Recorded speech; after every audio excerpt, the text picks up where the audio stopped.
Who are you to? Okay. I am Mrs. Grace Shonde. I'm the representative of the interested parties on Justice for Mohbad movement in Nigeria as well as the diaspora. That's who I am. Okay. Okay, so let me just ask basically what I asked the father. So It's okay. where are we on the case of late Larry Oloba? Okay. Thank you very much. Um, this case actually started 20 months back when the Lagos State government brought his body out on the 21st of September 2023 that they needed to, after a lot of cries, and that is a celebrity. He can't just die like that and just be buried like that. That they should exhume him for further investigation into his death because he wasn't sick prior to the time, and we just heard about the fact that he died and he was hurriedly buried. Let me put hurriedly in quotes. So when they brought him out, there was a coroner inquest and all of that.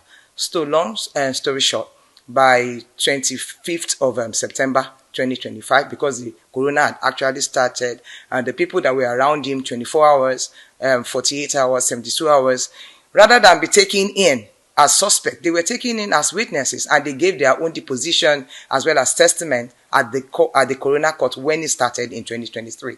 So at the point in time, on that 25th September 2024, there was a stay of proceeding, and that lasted for 5 months, against the coroner court judge, Magistrate T. Shotobi, by somebody, they want to come on for one interest or the other.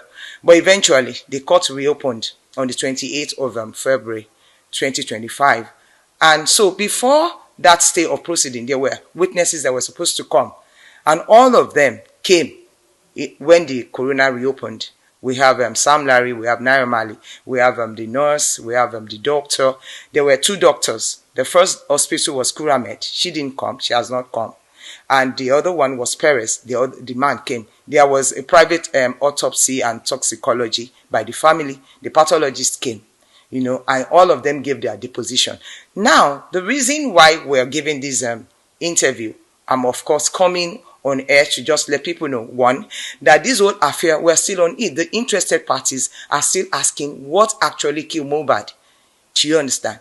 And then, secondly, to come and tell the angle of the new witnesses by their deposition, by their witnesses, everything that they have said. We see a lot of discrepancies because the initial parties that came, they didn't give a right. So the partner, that's Cynthia Omawumi Adebanjo, actually said that Mohbad died in the house. But later, I think it was on February 19th, this 2025, she went on television, telecast and podcast and all of that. And amongst our testament, she said Mohbad died 20 minutes right when he was taken to the hospital. But that contradicted the deposition of the nurse, Feisha Ogudengbe, that came to give her testament. That actually, yes, when she got there, she said she got there on the 12th of September, 2:30. But that wasn't what the driver said, because the driver came and gave his own testament in the court. And he said, when he took Mohbad to the show on the 10th, they all arrived home by 1 a.m. midnight of the 11th. And because there was a damage to his car, not because he fought with Prime Boy, his friend. He was the one that hit the glass, and the thing Mohbad hit the SUV glass and it got broken. So he said he cannot go without having that fixed. So that's why he followed them home. He actually took them back home and he did not leave. While he was there, by 3 a.m., some persons from inside, he didn't go inside to stay with them. He stayed in his car by the gates. So some persons came by 3 a.m. to tell him to take them to a pharmacist to go and buy drugs for Mohbad. And he's like, no, I can't go. I don't have fuel in my car. So they took Mohbad's car. They came back with whatever thing they bought. He didn't know. He didn't go out. But by the morning, his partner, Cynthia, came out to attend to him. He said he didn't see Mohbad. So on 12th, which was the Tuesday that they were claiming he had passed, he said by 9 a.m. in the morning that he was called, that he should go by an unknown number, that he should go and report himself to the police station. But between 11 and 12 of that 12th, September, that the matter became clear to him because there was someone that actually contacted him to go and take Mohbad to the show. It was that person that said Mohbad had died.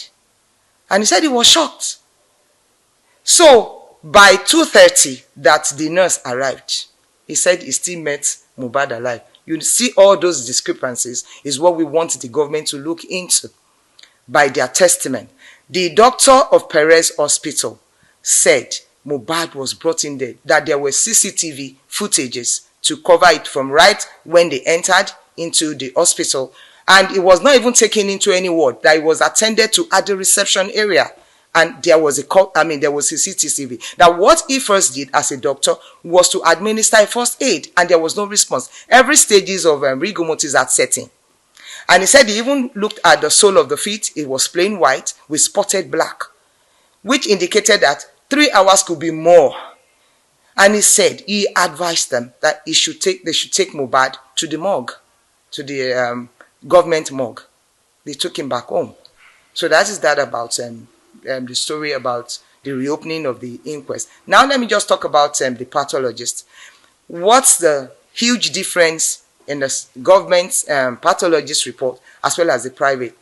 There was the indication by him, because he said there was the presence of antihistamine as well as caffeine in excess, and he wondered who administered that, signaling that there was another nurse. And of course the partner said that there was a nurse that stayed the night with them in the house before the other nurse came. So by that pathologist report, we were able to establish that there were 2 nurses. So if a doctor had attended to him as brought in dead, how can